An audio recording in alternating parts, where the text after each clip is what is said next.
I'm emotionally and physically exhausted, and I didn't even move a box.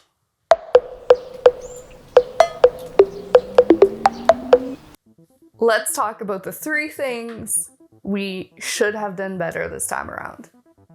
This move has been probably, honestly, one of the most stressful that we've lived. Not that we've moved a lot, but I don't know, there was something about this move that just gave me a lot of anxiety.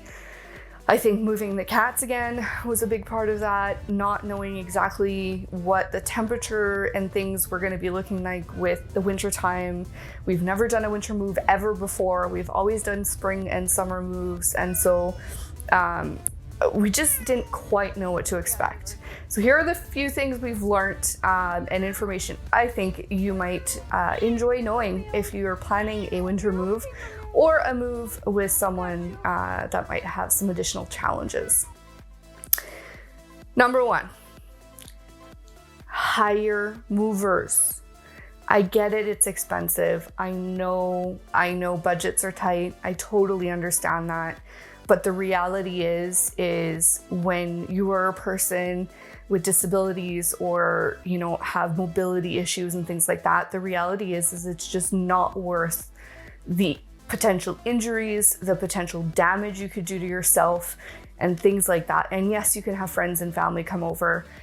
For me, that brings a lot of guilt, and budgeting and saving up for movers is really honestly something that we started doing a few years back when we moved into our first home, and I don't regret it and will never regret hiring pros to do the job. 1, it happens a lot faster than if you were to do it yourself.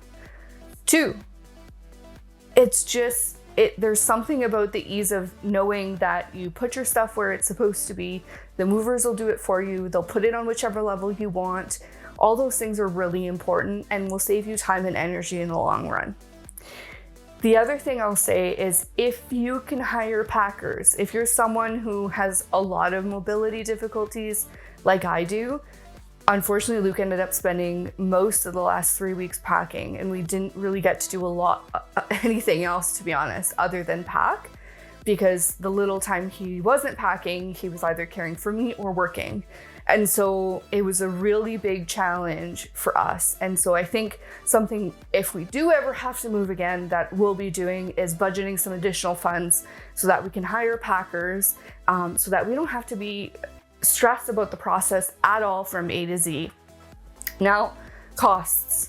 There's a lot of them. Moving is expensive and the costs add up really, really quickly. And so I know that the first thing you're going to want to do, because you will have friends and family that are like, oh, we can come help.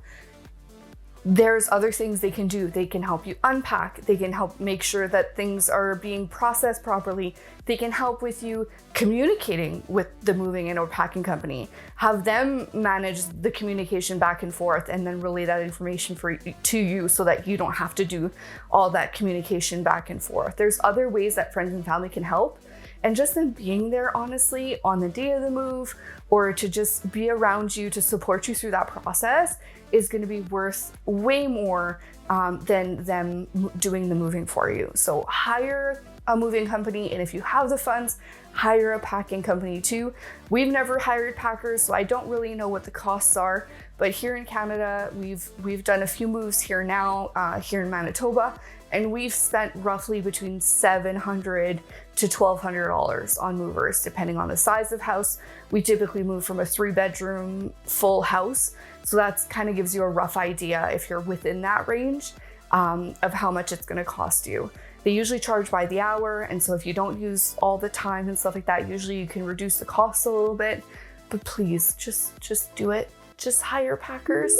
Trust me, as much as you're gonna give beer and pizza to your friends, it's gonna end up costing you some money anyways. Save up that couple extra $100, get pros to do it, and don't stress your friends with it. And honestly, yeah, beer and pizza's nice, but at our age, it's just time to move on. Number 2, have a plan for yourself. We did not have a plan in place for me. This is the first move we've done with me being a person with disabilities, And honestly, I didn't know what to expect, and we should have had a plan for me. I should have either had my carers here, making sure that I was taking my medications, making sure I was eating, all things that did not happen on the day. You're gonna see footage of me walking around the house way too much. We didn't have a place for me to sit during the day. I should have had one of my walkers in the house pre-set up for me so that I instantly had somewhere to sit when we got in the house. They're just the basic needs of life we should have had a plan for. It made my day that much more challenging. It made my day that much more stressful. And honestly, I should have thought of it, but for some reason, with everything going on, it went over my head. So make sure that you have someone designated to make sure that you do the basic things of life, like taking your medication, drinking water, eating food, having a comfortable place to sit, making sure that those basic things are taken care of, because if they're not, trust me, the next few days are going to be that much worse.